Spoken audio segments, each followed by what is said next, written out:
The oil rout continues weighing on gold prices, which have fallen roughly 50% from Friday's bounce. Could the Fed still raise interest rates next week? Joining us now is the CEO of U.S. Global Investors, Frank Holmes.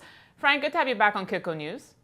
It's great to be back. Well, before we look at gold, let's talk about oil now near a 7-year low. Do you think continued pressure on oil prices could deter the Fed next week? Well, I don't know if it'll basically defer their decision making. I think it's much more significant the global economy, that they have to be sensitive for imports and exports. But coming back on looking at America as a country, they raised the rates 25 basis points. I don't think it's as significant because the 10-year government bond is still lower from 6 months ago. Well, let's look at gold now. We had such a good run on Friday, but we're now down from last week's bounce. Is the sentiment just too negative here? And could prices turn around before year end? Well, I think if they do not raise rates, then you'll probably get a big surge in gold.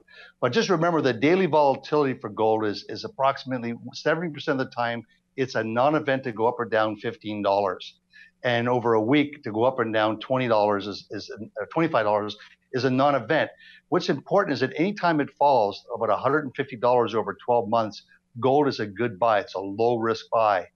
And Frank, what about the negative sentiment coming out of China, which sent mining stocks downward, with Anglo American leading the pack here? Does this concern you?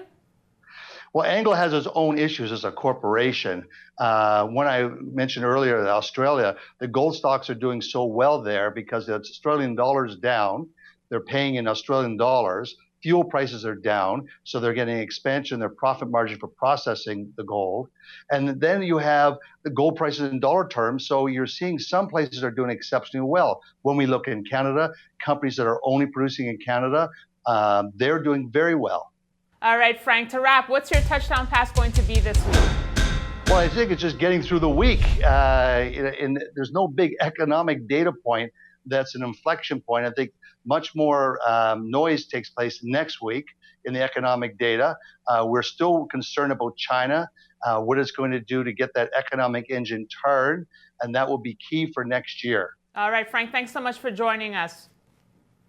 And thanks for watching this edition of Gold Game Film with Frank Holmes. We'll see you tomorrow.